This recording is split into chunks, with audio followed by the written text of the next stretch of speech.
gravando, então. Então tá, pessoal, boa noite. Para quem não me conhece, eu sou a Mayara, sou R2 da cirurgia do aparelho digestivo. Mayara, só um Oi. parênteses. Alguém tá com a televisão ligada aí. Deixa eu desligar. Acho que é o Felipe. Era eu, já não era a TV, mas já desliguei. Ah, perfeito. E hoje, então, a gente trouxe para discussão o tema dos tumores hepáticos benignos. Eu vou apresentar com a orientação da professora Angélica. Eu separei, então, os 3 tumores hepáticos benignos mais comuns, né, que é o hemangioma, a hiperplasia nodular focal e os adenomas. Começando, então, pelo hemangioma, né, ele é a lesão hepática benigna mais comum. Ele tem uma incidência de mais ou menos 0,4% a 20% na população em geral, dependendo do estudo. Depende também se são estudos em cadáver ou, enfim. A gente tem visto que, na verdade, nos últimos anos tem aumentado os diagnósticos muitas vezes porque essa lesão ela é diagnosticada em um achado incidental por um exame de imagem por outra coisa. O perfil da doença, então, são pacientes de 30 a 50 anos, a proporção de mulheres para homens é de 3 para 1, e ele está relacionado com a presença de estrogênios. De patologia do tumor, então, a gente tem que a maioria dos tumores são solitários, cerca de 60%, e costumam ser menores do que 5 centímetros, mas eles podem variar de milímetros até 20 centímetros. A partir dos 10 centímetros, então, a gente costuma nomear esse hemangioma como hemangioma gigante. Eles também são mais comuns no lobo direito. São tumores bem circunscritos, são planos de cápsula fina, ele tem uma aparência esponjosa e muitas vezes eles têm pontos de hemorragias e calcificações locais de hemorragias antigas. A microscopia do tumor, então, a gente consegue ver ali que ele tem espaços vasculares cavernosos que são revestidos por uma camada endotelial única que é preenchida por sangue. O tumor tem septos fibrosos finos e algumas cicatrizes de colagenose. Muitas vezes, por esse sangramento interno da lesão, ele forma trombos que podem formar nódulos fibrosos. Depois, quando a gente for discutir a imagem, eu vou falar um pouquinho mais sobre isso. A grande maioria dos pacientes é assintomático. O sintoma mais comum é dor abdominal no quadrante superior esquerdo e plenitude. Alguns outros sintomas um pouco menos comuns são náusea, anorexia e saciedade precoce. Na grande maioria das vezes, esses sintomas eles estão relacionados a uma compressão adjacente por um hemangioma já de tamanho aumentado. Em algumas situações, então, a gente pode ter episódios de dor aguda, geralmente na ocorrência de algum sangramento ou trombose do hemangioma, que vai causar uma distensão da cápsula hepática. Por uma trombose aguda, então a gente pode ter dor, pode ter febre, alguma alteração laboratorial de função hepática, e pode acontecer também um sangramento do tumor para dentro da árvore biliar, cursando então com hemobilia. De exame físico, nada muito importante. Alguns pacientes podem cursar com hepatomegalia e massa palpável, se o hemangioma for muito grande, e seria possível, nos hemangiomas grandes e superficiais, auscultar um sopro. A avaliação, então, desse paciente, ela vai ser com avaliação laboratorial de função hepática e bioquímica e com exames de imagem. Da parte laboratorial, é muito incomum que se tenha alguma alteração de função hepática ou de bioquímica. Geralmente, quando isso acontece, está relacionado a algum episódio de trombose, sangramento ou de compressão da árvore biliar por um hemangioma grande. Da parte da imagem, então, na ultrassonografia a gente consegue definir, o hemangioma é sempre uma lesão bem delimitada, ela tem um aspecto homogêneo, e ela vai ser hipoecóica ao parênquima hepático. No caso de um fígado esteatótico, como a gente vai ter uma mudança, né, na densidade do fígado, a imagem vai aparecer hipoecóica e não hiperecóica, que é o que acontece no fígado saudável. Partindo, então, para o exame da tomografia contrastada, a gente vai ver que para diferenciar essas lesões benignas, né, que fazem diagnóstico diferencial uma com a outra, a gente tem que observar os padrões do realce nos exames contrastados. Então, começando pela tomografia, na fase sem contraste, o hemangioma ele é uma lesão hipodensa, ou, como eu já falei ali na parte da ultrassonografia, nos fígados que são esteatóticos, ela é hiperdensa ao parênquima adjacente. Passando então para as fases mais precoces, né, a arterial e uma venosa que um pouco mais cedo, a gente vai ver um realce nodular periférico aqui na lesão, e a gente vai ter um padrão de enchimento centrípeto, que é o filling in. Então a lesão ela vai, o realce ele vai começar nos bordos e vai se dirigir em direção ao centro. Então nas fases mais precoces a gente vai, o hemangioma realça na periferia, e o centro, que ainda não realçou, ele vai ficar hipodenso. Pode ocorrer em algumas lesões umas variações no realce, né, na tomografia. Isso acontece devido à variação do tamanho dos espaços vasculares. Também pode ocorrer alguns espaços císticos na lesão e processos cicatriciais de sangramentos ou de tromboses anteriores. Partindo então para as fases mais tardias da tomografia, acontece a opacificação dessa lesão e ela se torna isodensa ou hiperdensa ao parênquima, de acordo com a densidade do parênquima. Um outro exame que a gente tem no nosso arsenal também é a ressonância contrastada. Ela é uma lesão que apresenta alta intensidade em T2, então aqui nas setas amarelas a gente consegue ver as lesões dos hemangiomas. E partindo para as outras fases, ela vai fazer então um realce nodular periférico e um enchimento gradual centrípeto, mesma coisa que a gente conseguiu revisar ali na tomografia. O diagnóstico então do hemangioma, considerando se a gente fizer uma boa ultrassonografia, e nessa ultrassonografia a gente já conseguir identificar características bem típicas de hemangioma, e for uma lesão pequena, menor do que 3 centímetros, e se esse nosso paciente não tiver nenhuma história de cirrose, nem de malignidade, a gente pode considerar que essa ultrassonografia ela foi diagnóstica. Para os casos que não se encaixam nesses critérios, então as lesões grandes, as lesões que se ficou em dúvida na ultrassonografia, e se o paciente tem histórico de cirrose ou de malignidade, que essa lesão nos levantaria uma suspeita de carcinoma hepatocelular ou de secundarismo, então a gente tem que partir para um exame contrastado, uma tomografia ou uma ressonância. A ressonância ela é o melhor exame para avaliação, ela tem uma sensibilidade e uma especificidade que beira os 90%. A biópsia não é indicada nos casos de hemangioma, porque a gente tem um diagnóstico, consegue fazer, né, um diagnóstico acurado pelos exames radiológicos, pelo risco de ruptura e sangramento, e pela baixa taxa de diagnóstico que a gente tem das tentativas de biópsia. Essa lesão, então, ela vai fazer diagnóstico diferencial com o CHC.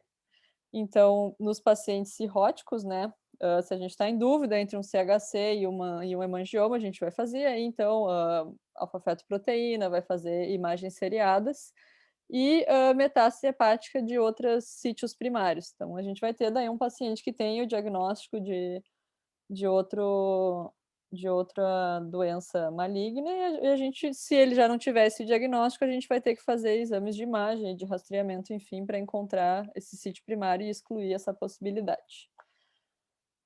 De abordagem, então, do hemangioma, o que a gente vai precisar avaliar de mais importante é a sintomatologia do paciente. Nos pacientes assintomáticos, está indicado, então, o segmento dessa lesão. Porque ela é uma lesão que tem o crescimento muito lento, tem uma taxa de complicação muito baixa.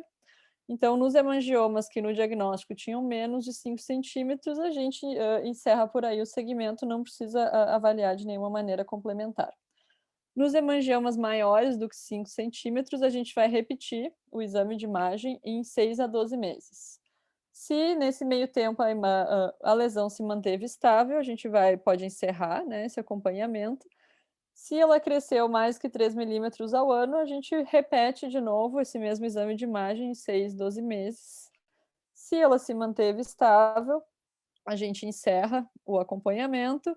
Se ela continua apresentando crescimento durante esse segmento, a gente pode considerar cirurgia, mas não necessariamente a gente precisa indicar. Aí vai uma individualização, né, de cada caso. Nos pacientes sintomáticos, é importante a gente excluir outras causas de dor, né? Não é porque o paciente tem dor e tem um hemangioma que a gente pode deduzir que essa dor é do hemangioma. Então, a gente vai ter que avaliar, né, outras causas de dor no abdômen superior, colelitíase, pancreatite, úlcera, endoscopia, fazer colono, todas as outras coisas. E aí, excluídas outras causas de dor, a gente pode considerar a cirurgia. Quanto ao tipo de procedimento cirúrgico que a gente faria, a gente pode fazer uma enucleação ou uma hepatectomia maior. Tudo isso, vai depender daí da anatomia da lesão, da rotina da equipe cirúrgica, enfim. Na maioria dos estudos, sempre que se pode fazer uma enucleação e poupar parênquima hepático, a gente vê que esse tipo de procedimento tem melhores desfechos por uma menor perda sanguínea e uma menor morbidade, mas em alguns casos, em função da rotina da equipe, localização da lesão, a gente acaba, preferindo fazer uma hepatectomia. Uma opção, né, antes da cirurgia é que é possível tentar uma embolização arterial, pré-operatória, para diminuir o tamanho do hemangioma e para os hemangiomas gigantes, que são aqueles que têm mais de 10 centímetros. Nos casos de ruptura do hemangioma, né, que o paciente evolui daí com um quadro agudo com hemoperitônio, é possível que se tente a embolização arterial transcatéter para o controle agudo desse sangramento, para que depois se planeje uma ressecção aí fora, uma ressecção eletiva fora do ambiente de estresse agudo do paciente. Gestantes, né, que é sempre a nossa paciente especial, até então não se tem nenhuma evidência de relação, de crescimento ou de maior incidência de complicações dessas lesões durante a gestação. A gente sabe que o risco de ruptura na gestante e na não gestante é o mesmo. Então, uma paciente que tem um hemangioma não tem, a princípio, nenhuma restrição, quanto ao desejo de gestar. E também não tem nenhuma recomendação, sobre um segmento de imagem durante a gestação, mais ou menos espaçado, porque a paciente tem um hemangioma.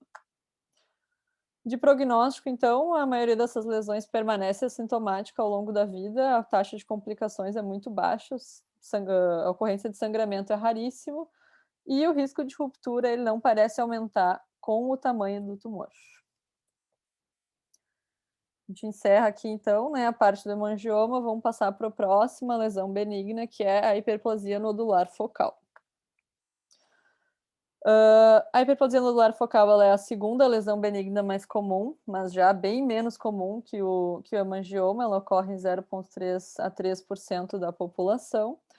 O perfil continua sendo de mulheres de 35 a 50 anos, mas ele é uma lesão que pode ocorrer em qualquer idade. A incidência dela é baixa nas crianças e, a princípio, ela não está relacionada com nenhum receptor hormonal. A hiperplasia nodular focal, ela pode estar associada a outras doenças vasculares. Ela é, na verdade, uma proliferação hiperplásica regenerativa dos hepatócitos, devido a, geralmente, uma artéria distrófica aberrante, mas também está relacionada a um shunt arteriovenoso por lesão portal ou alguma outra malformação vascular congênita. O que acontece, então, é que as células estreladas do fígado, elas reagem a esse estresse oxidativo e elas formam uma cicatriz central dessa lesão, que a gente vai ver nos próximos slides, que ela é característica da hiperplasia nodular focal, a cicatriz central em roda de carruagem. De macroscopia, então, a grande maioria, 60%, são tumores solitários e são menores do que 5 centímetros. Ela é uma lesão firme, com margens bem definidas, ela não é encapsulada e ela tem, então, essa cicatriz central estrelada. Ela tem uma artéria central que dá ramos radiados para os bordos da lesão e ela geralmente é subcapsular, mas ela também pode ser pedunculada. Da parte microscópica, então, o que se vê na patologia são hepatócitos agrupados em nódulos, intermeados com septos fibrosos radiados que partem dessa cicatriz central para a periferia. Então, e ela contém as tríades portais com anatomia alterada, geralmente elas estão aumentadas. Tem uma presença importante também de células de Kupfer, que a gente vai ver que no adenoma daí já são mais raros. Existem também as formas atípicas da hiperplasia nodular focal, ela pode estar associada à esteatose e ela pode existir também sem cicatriz central. Da parte clínica, a grande maioria dos pacientes também é assintomático. O sintoma mais comum é dor abdominal, os outros sintomas são geralmente inespecíficos. O paciente pode cursar também com hepatomegalia e massa palpável, dependendo do tamanho da lesão, geralmente em lesões maiores. A avaliação, então, da hiperplasia nodular focal vai ser basicamente a mesma do hemangioma. Rotineiramente não se tem nenhuma alteração de função hepática ou de bioquímica, então a gente parte para os exames de imagem. O exame inicial, que geralmente costuma ser a ultrassonografia, vai nos mostrar um nódulo isoecóico, e se a gente fazendo um Doppler, né, nessa ecografia, é possível identificar a artéria central, né, com aquela anatomia em roda de carruagem, que é a característica desse tipo de lesão. Na tomografia, então, quais são os achados mais característicos? É justamente essa cicatriz central. Essa lesão, ela é uma lesão homogênea. Na fase arterial, ela realça homogeneamente, né? Então é importante a gente fazer esse paradoxo com o hemangioma, né? Que vai realçar primeiro as bordas e depois vai de maneira centrípeta até o centro. Na fase portal, ela recupera a densidade pré-contraste, ela não é capsulada e ela costuma ter bordos lobulados. Então, aqui na fase sem contraste, a gente vê que essa lesão é isodensa, às vezes um pouquinho isodensa em relação ao parênquima. Na fase arterial, então, ela se torna hiperdensa, mas ela capta o contraste mais ou menos homogeneamente. A gente consegue ver ali a cicatriz central, então primeiro ele vai preencher, né, o hemangioma de maneira homogênea e a gente tem daí um delay no realce da cicatriz central. Então, quando o contraste primeiro vai preencher, né, aquele parênquima alterado e por último vai preencher os septos fibrosos. Então, os septos fibrosos eles realçam mais tardiamente. E aí, na fase portal, ela volta a densidade da pré-contraste. Na ressonância, a gente vai ter, então, no T1, na fase pré-gadolínio, a lesão vai ser hipointensa, similar ao parênquima, né? Fazendo uma analogia com a tomografia. A captação na fase arterial vai ser hiperintensa, porque a gente sabe que esse tumor ele é vascularizado por aquela artéria central e ela dá vários ramos para a periferia, e a gente vai ver aquela cicatriz central hipodensa. Nas fases mais tardias, então, ela se torna isodensa ao parênquima novamente.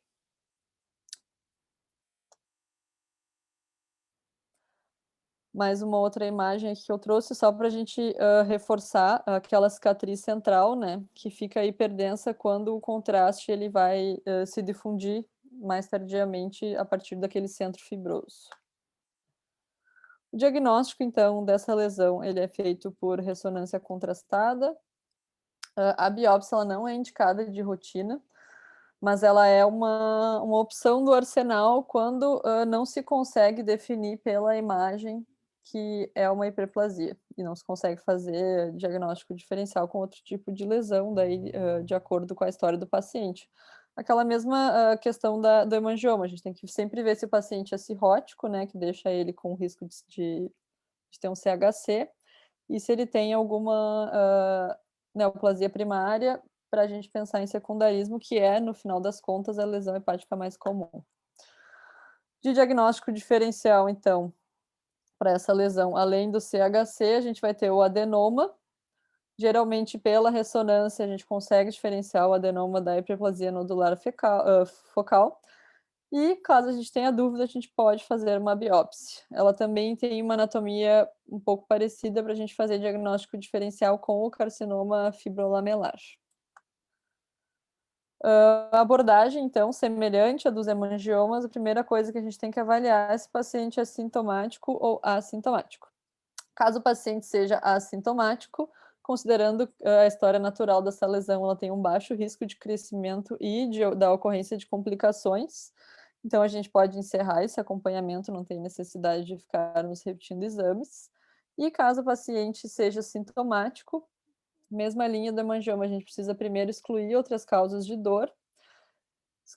Excluídas outras causas, a gente atribui essa dor à hiperplasia nodular focal e aí a gente pode considerar a abordagem dessa lesão, que pode ser feita por cirurgia, por embolização arterial ou por radiofrequência.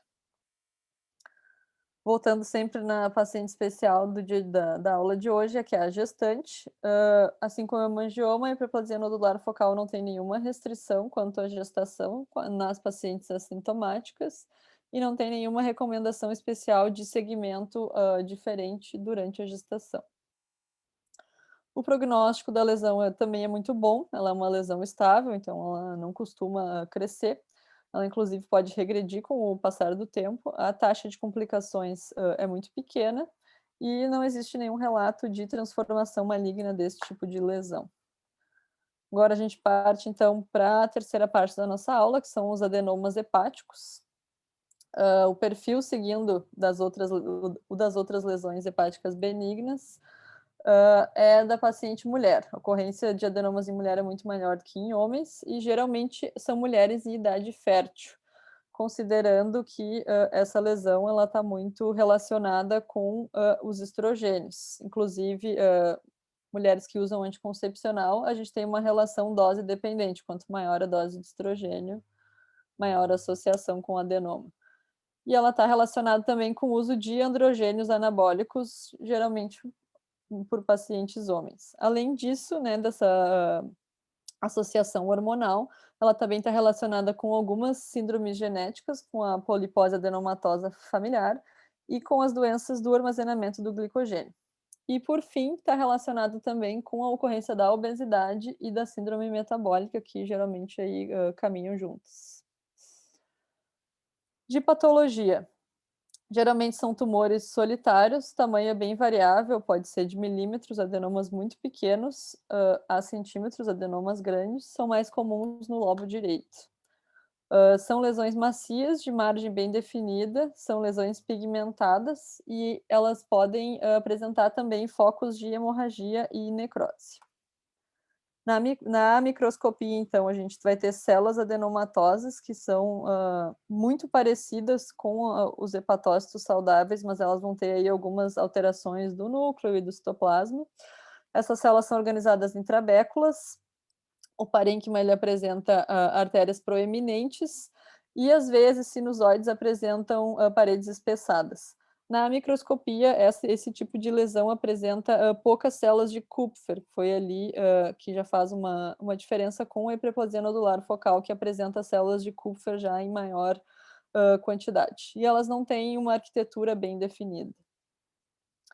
A gente pode classificar os adenomas de acordo com o fenótipo e o genótipo em 3 tipos. Os adenomas que apresentam mutação da HNF1-alfa, que são 30% a 50% dos adenomas, são mais mulheres, estão relacionados com a ocorrência de esteatose difusa. Esse tipo de adenoma não apresenta alteração citológica ou alteração inflamatória. Os tumores desse tipo, menores que 5 centímetros, geralmente têm uma taxa de complicação baixa. O segundo tipo é o tipo inflamatório, é o tipo mais comum, é 40% a 55% dos adenomas, também mais comum em mulheres. E de alterações histológicas desse tipo, ele vai estar associado a um infiltrado inflamatório, com dilatação sinusoidal, a gente vai observar vasos tortuosos e focos de hemorragia. E o terceiro tipo, que é o adenoma com ativação da beta-catenina, é o tipo mais raro, né, de 10% a 15% dos adenomas, e ele é mais comum em homens do que mulheres. Ele está mais relacionado ao uso de androgênios anabolizantes, de alterações histopatológicas. Ele vai apresentar atipia celular, colestase e formações pseudoglandulares. Dos 3 tipos, né, a mutação HNF1-alfa, inflamatória e beta-catenina, o tipo com ativação da beta-catenina é o que tem maior risco de malignização. Além disso, entre esses 3 tipos, a gente vai ver que eles têm padrões diferentes na imagem. Vou passar isso mais adiante. De parte clínica, então, desse tipo de lesão, a grande maioria é assintomático. Dos pacientes sintomáticos, o sintoma mais comum é a dor abdominal. Geralmente, num episódio não agudo, ela se apresenta como uma dor episódica leve. Geralmente, a dor no adenoma está relacionada ou à ocorrência de hepatomegalia ou algum episódio de sangramento ou de necrose. Já num cenário mais agudo, a gente pode ter a ocorrência de dor aguda severa, e geralmente quando isso acontece é devido a uma ruptura do adenoma para o peritônio com sangramento e ocorrência de hemoperitônio. Essa é uma situação bem grave, ela cursa com 20% de mortalidade se ela não for abordada em um centro especializado imediatamente. Fora isso, no exame físico, 25% dos pacientes vão ter hepatomegalia, 30% massa palpável, e pode ocorrer também icterícia, mais provavelmente por compressão extrínseca do tumor, mas isso é bastante raro. A avaliação, conforme dos últimos 2 tipos, vai ser com exames de laboratório e com exames de imagem. Os exames de função hepática podem estar alterados em hemangiomas grandes, em hemangiomas que tiveram episódios de sangramento e na ocorrência de adenomatose, que aí seriam múltiplos hemangiomas, geralmente mais do que 10.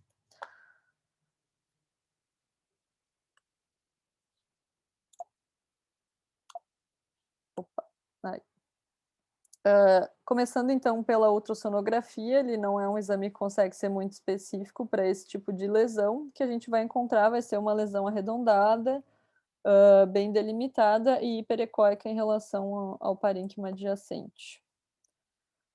No caso de hemangiomas que têm focos de sangramento, a gente pode ter então uma identificação do parênquima mais heterogêneo e com focos de calcificação em sangramentos antigos. Ele pode apresentar também áreas de necrose, que então vão aparecer no exame áreas mais hiperecóicas com sombra acústica, principalmente relacionada a calcificações. E se a gente conseguiu fazer um Doppler, né, na ultrassonografia, a gente consegue avaliar que essa lesão tem veias intralesionais e ela não tem artéria central, que é uma coisa bem importante já para ajudar no diagnóstico diferencial com a hiperplasia nodular focal. Passando então para a tomografia, na fase sem contraste, ela é uma lesão isodensa ou geralmente hipodensa em relação ao parênquima adjacente. Passando então para as fases precoces ali na fase arterial, ela vai ter um realce periférico. Passando para a fase portal, ela vai ter um fluxo centrípeto. E já na fase tardia, ela vai voltar a se tornar isodensa ou hipodensa em relação ao parênquima.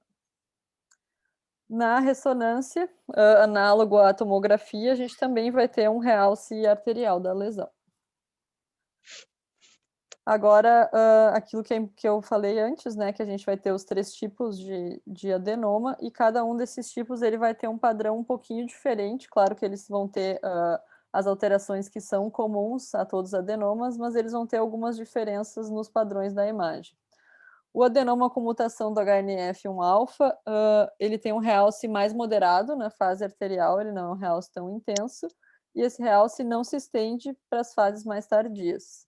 O adenoma inflamatório ele vai ter um realce mais intenso na fase arterial, e esse realce ele vai persistir na fase portal e na fase tardia. Então, o adenoma com mutação da HNF1-alfa, ele demora mais para realçar e o realce dele é mais fugaz. Já o adenoma inflamatório, ele tem um realce mais intenso que persiste por mais tempo. E o adenoma com ativação da beta-catenina não tem nenhuma característica específica só desse tipo. Fazendo um parênteses aqui da imagem, o adenoma com sangramento agudo na imagem, a gente vai ver ali, esse aqui é um caso de sangramento para dentro do parênquima, a gente vai ver que a gente vai ter uma hiperatenuação no exame de imagem, que mostra aqui que foi um sangramento recente, e vai ter um padrão heterogêneo se for necrose. Então, o sangramento mostra, a gente vai ver uma hiperatenuação, e nos casos de necrose, a gente vai ver um padrão heterogêneo dessa lesão. O diagnóstico, então, é feito com ressonância contrastada. E aí, para a gente fechar esse diagnóstico, né, bater o martelo que é um adenoma, vai depender de acordo com o sexo do paciente. Se for uma paciente mulher e na ressonância a gente conseguir caracterizar bem essa lesão, a gente pode já fechar o diagnóstico que essa paciente tem um adenoma. A gente não costuma fazer biópsia para esse tipo de lesão, porque a amostra frequentemente não é suficiente para fazer o diagnóstico, e é difícil distinguir o adenoma das outras lesões por essa amostra ruim. No caso dos homens, caso a lesão seja bem característica na ressonância, depois a gente vai discutir o tratamento, mas em homens, geralmente, esse tipo de lesão vai para ressecção, então o diagnóstico acaba se dando de confirmação no anátomo patológico da própria ressecção. Diagnóstico diferencial, então, principalmente com a hiperplasia nodular focal, mas, de novo, falando de fígado, a gente sempre tem que pensar em carcinoma hepatocelular, se o paciente for cirrótico ou tiver hepatite, ou enfim, ou em secundarismo, metástase de alguma outra doença primária. De abordagem, então, desse tipo de lesão, medidas gerais, independente do sexo e do tamanho da lesão, é interromper o uso de estrogênios e controlar o sobrepeso e a obesidade, que são fatores de riscos importantes relacionados com esse tipo de lesão. A abordagem, então, vai depender do sexo do paciente. Nas pacientes mulheres que têm lesões menores do que 5 centímetros e assintomáticas, a gente pode fazer um segmento dessa lesão, então a gente repete a ressonância em 6 meses. Se essa lesão se manteve estável nesses 6 meses, a gente pode passar o segmento para de 1 em 1 ano. Caso, nesses 6 meses, o tumor tenha crescido mais de 20% do tamanho inicial, ou tenha passado dos 5 centímetros, essa paciente pode ser encaminhada para cirurgia. E no caso das lesões sintomáticas ou maiores do que 5 centímetros, a gente pode indicar a cirurgia para essa paciente também. A gente vai ter uma situação especial, que vai ser a da paciente que usa anticoncepcional oral, tem uma lesão de maior que 5 centímetros e está assintomática. Nesses casos, uma abordagem possível é a gente descontinuar o anticoncepcional oral e aí repetir essa ressonância em 6 a 12 meses. Se nesse meio tempo a paciente se tornou sintomática ou a lesão cresceu, passou de 5 centímetros, a gente pode indicar a abordagem para ela. Se a paciente se manteve assintomática e a lesão não passou dos 5 centímetros, diminuiu, não aumentou, a gente pode continuar no segmento. Alternativas terapêuticas, então, que a gente teria, a ressecção, seria a embolização transarterial, que é uma arma que a gente tem no nosso arsenal nos casos de sangramento, ou na tentativa de tratamento para pacientes que, enfim, não querem se submeter à cirurgia ou tem alguma contraindicação cirúrgica, a gente pode tentar fazer embolização arterial para ver se a gente tem alguma regressão da lesão. É possível também fazer a ablação por radiofrequência, ela é mais efetiva em lesões menores do que 3 centímetros, mas geralmente são necessárias múltiplas tentativas. E a gente tem a opção, né, de acordo com a vontade do paciente e todo o quadro clínico, de manter somente uma vigilância ativa com ressonância a cada 6 ou 12 meses. As duas principais complicações, então, desse tipo de lesão é o sangramento e a malignização.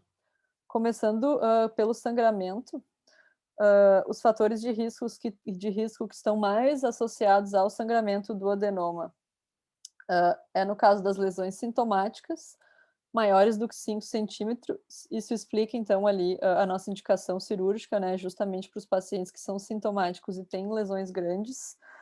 São os pacientes que têm esse risco, então eles têm indicação de abordar essa lesão.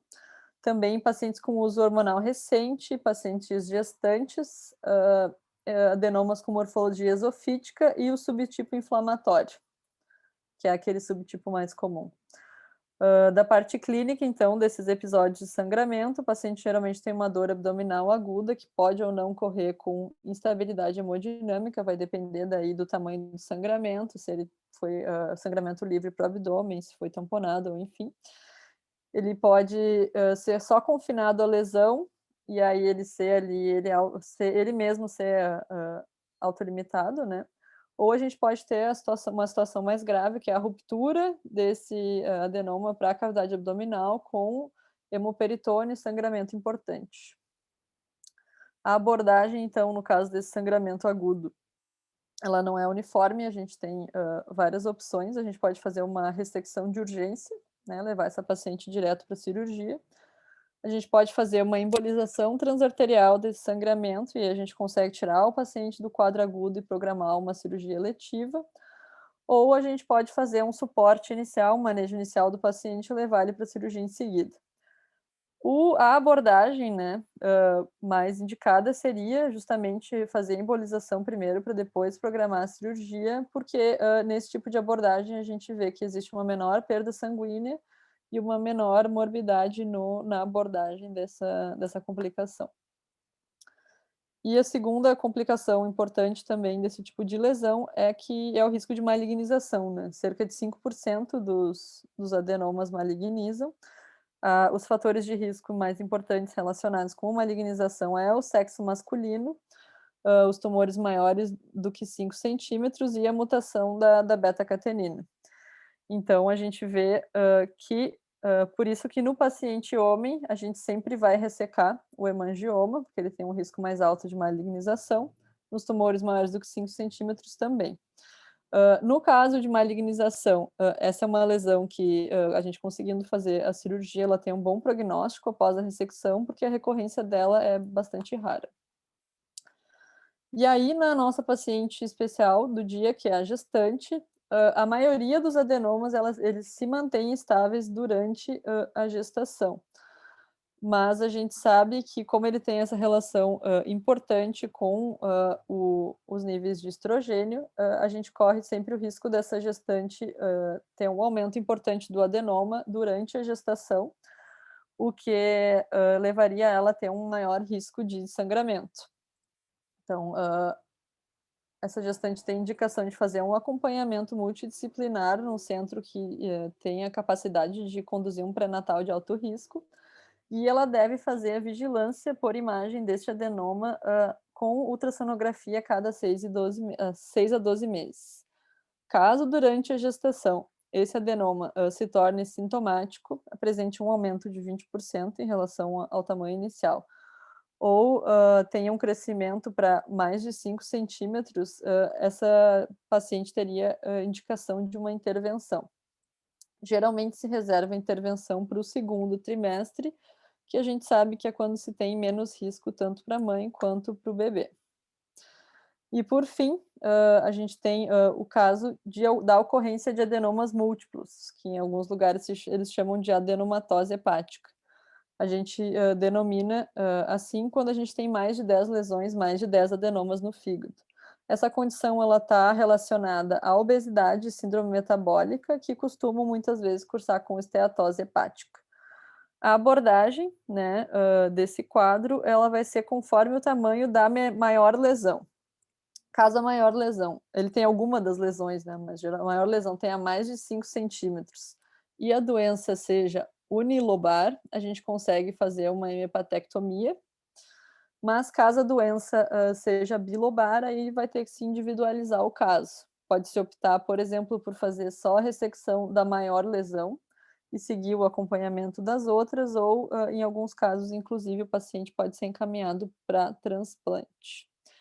Aí a gente termina a revisão dos 3 tipos mais comuns de tumores hepáticos benignos, e aí eu trouxe mais ou menos um algoritmo para a gente se guiar no diagnóstico diferencial dos tumores hepáticos. Então, o paciente fez uma imagem e achou uma lesão sólida incidental. A primeira coisa que a gente tem que fazer é avaliar a história desse paciente, se ele tem algum estigma ou já diagnóstico de cirrose ou hepatite. Caso isso se confirme, a gente tem que fazer a investigação para carcinoma hepatocelular, com imagem contrastada e alfa-fetoproteína e tudo mais.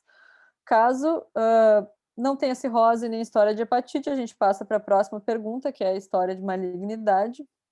Caso o paciente tenha história ou alguma sugestão de malignidade no quadro clínico, essa lesão hepática metastática vai ser manejada conforme o primário. Excluímos história de cirrose e de malignidade, a gente avalia a imagem e vê se ela fecha os critérios diagnósticos, se ela tem imagem bem característica de hemangioma. Confirmou que é um hemangioma, bom, vai se abordar conforme o tamanho da lesão e os sintomas, enfim, fazer o segmento. Caso a gente consiga definir pela imagem que não é um hemangioma, a gente tem que partir para uma imagem contrastada. Caso a gente consiga fechar o diagnóstico de hiperplasia nodular focal ou de adenoma, bom, a abordagem segue conforme melhor para cada lesão.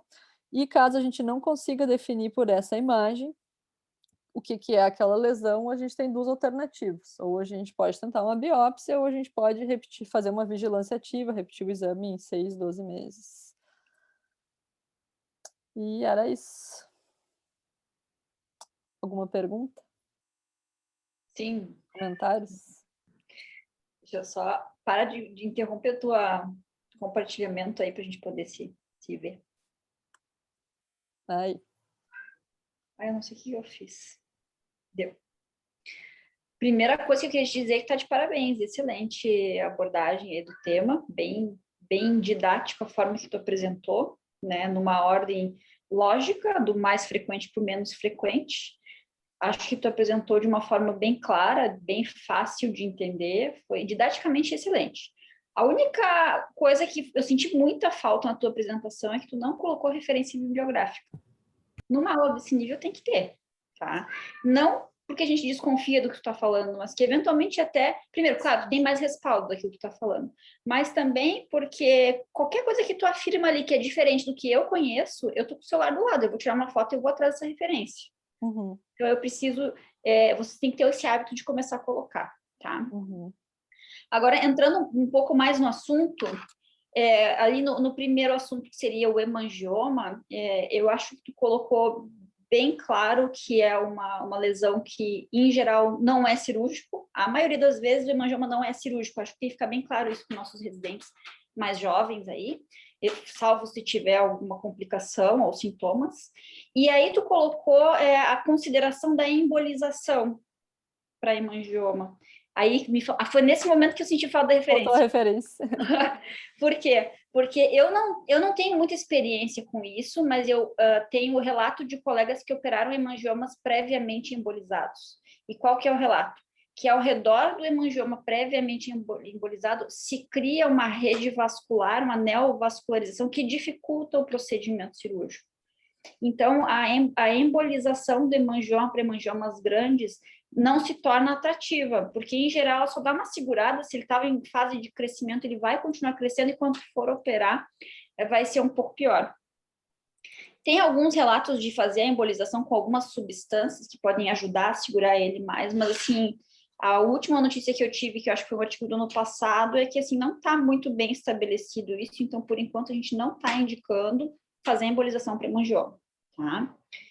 E, por fim, acho que no hemangioma faltou a gente comentar que não tem nenhuma relação com anticoncepcional oral e não tem nenhuma necessidade de parar anticoncepcional caso esse paciente faça uso, faz o que quiser, tá? Com relação à hiperplasia nodular focal, eu acho que tu bem colocou que na imagem ele fica mais evidente na fase arterial. E eu queria chamar atenção para isso, por um motivo que é o ano passado, eu acho, o pessoal, os residentes, caiu numa prova.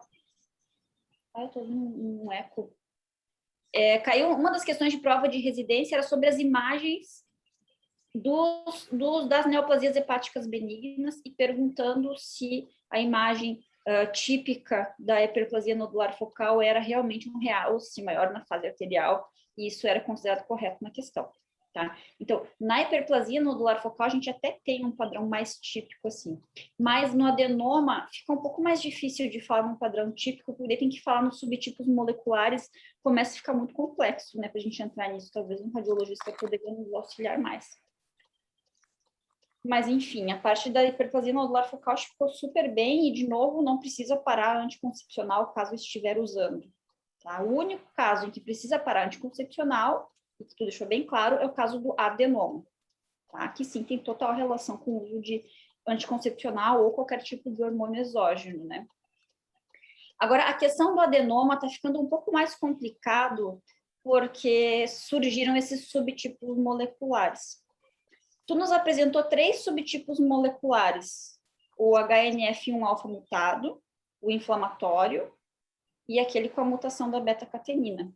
A gente sabe que tem outros subtipos já hoje em dia. Naquele artigo que eu te mandei de 2020, ali fala, tá? Já tem classificação dividindo eles em 8 subtipos, que são esses 3 básicos que tu colocou, mais um 4º básico, diria assim, que se chama Sonic Hedgehog, em torno de 3 a 5, separei igual o jogo, igual o jogo. Em torno de 3 a 5% dos casos, ele tem um risco aumentado de ruptura associado a esse subtipo. E os outros 4 seriam associações, beta-catenina com inflamatório ou beta-catenina com HNF1-alfa mutado. Tá? Então, está um pouco mais complexo a coisa. Acho que não temos hoje em dia ainda entendimento completo dos subtipos moleculares, mas isso está se buscando. Tanto é assim, tem alguns centros, principalmente na Suíça, tá? Tem um centro que tem uma patologista muito forte, muito engajada com os cirurgiões. O que eles estão fazendo? Eles estão biopsiando quase todos, na expectativa de isso guiar o tratamento. Então, quando eles têm um adenoma HNF1-alfa mutado, eles não operam, até assim, entre 5 e 8 centímetros eles não operam, só se for muito grande, acima de 8 centímetros, por causa do risco de ruptura, mas não pelo risco de malignização. Tá, então, por que eu estou trazendo isso para vocês? Para vocês saberem que vocês vão encontrar por aí outros subtipos moleculares, vão encontrar por aí serviços que faz mais biópsia, a gente não tem esse hábito, tá? O que a gente faz, então, na nossa rotina? É exatamente aquilo que tu colocou. E tu colocou uma coisa que eu tenho que te corrigir, tu falou, o risco de malignização no adenoma é 5%. É 5% em mulheres. O risco de malignização do adenoma. Em homens gira em torno de 50%. Né? Então, é por isso que, assim, achou um adenoma num homem, opera. Achou um adenoma numa mulher, depende do tamanho. Então, pelo guideline, aquele que eu te mandei, se for acima de 5 centímetros, tem que fazer 2 coisas. 2 coisas, não é só uma. É parar de tomar anticoncepcional e emagrecer, tá? Porque está mais associado, principalmente o subtipo inflamatório, com a obesidade, a síndrome metabólica. A síndrome metabólica traz um estado inflamatório sistêmico e se acha que pode estar associado, e tem até relatos de casos de pacientes que foram submetidas à cirurgia bariátrica e sumiu o adenoma, ou diminuiu mais que 50%.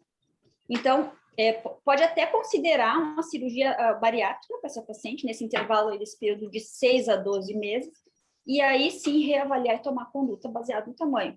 E aí, mulheres, passou esse período de 6 meses, mais 5 centímetros, opera menos do que 5 centímetros, segue fazendo segmento.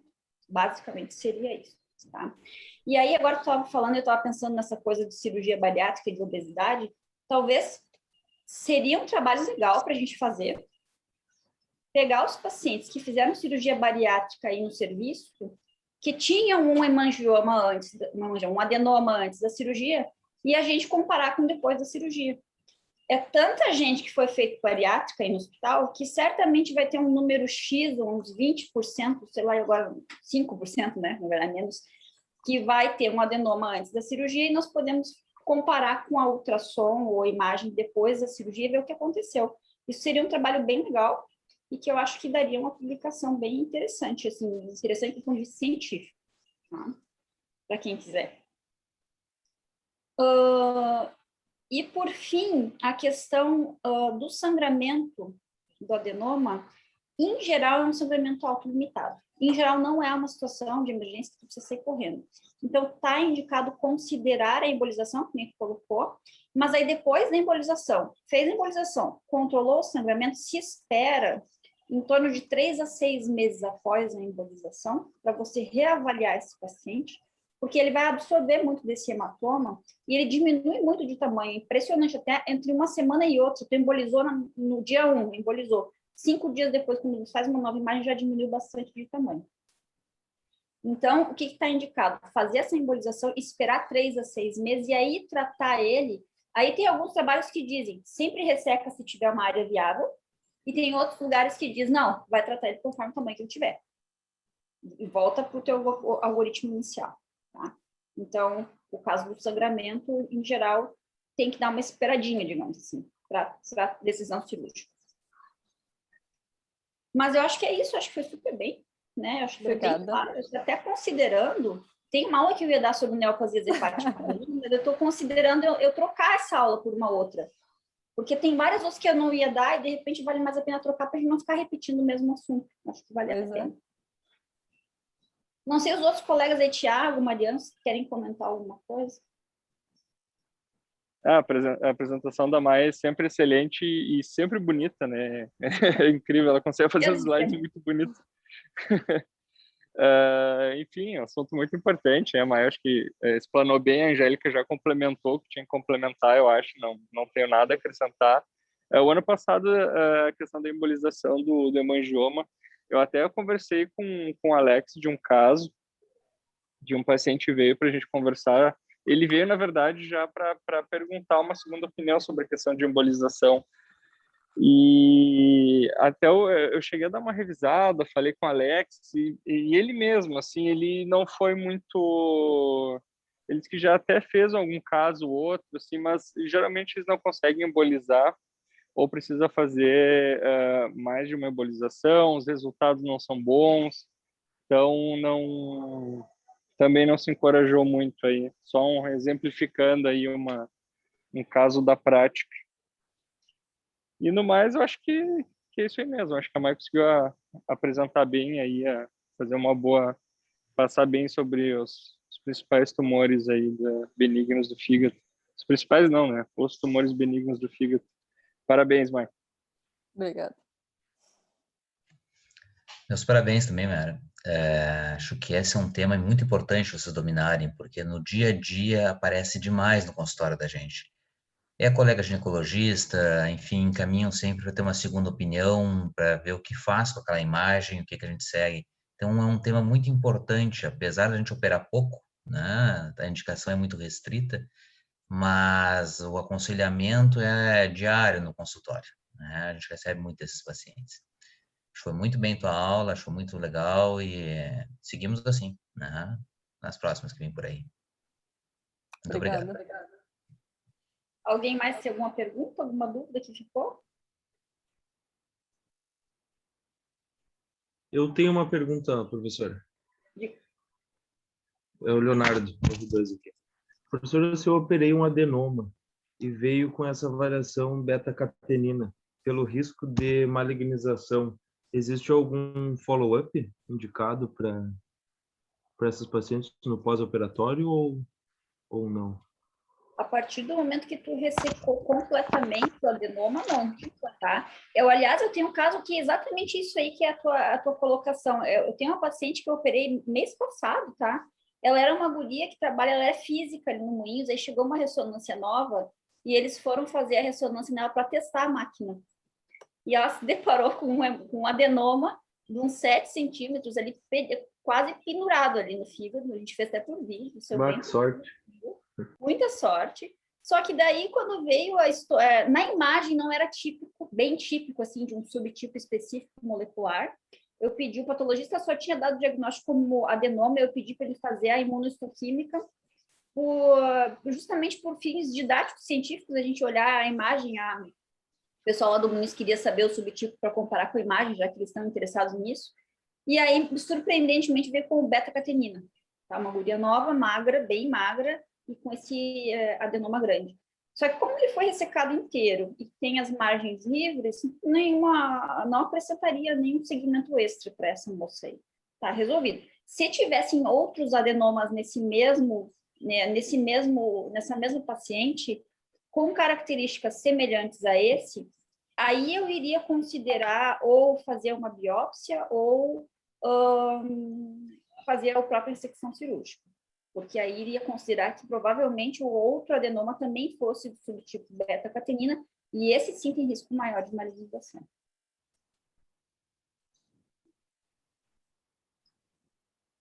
que mais? Certo, obrigado, professor. Então, acho que é isso, né? Vamos encerrando por aqui, para a gravação. Então, uma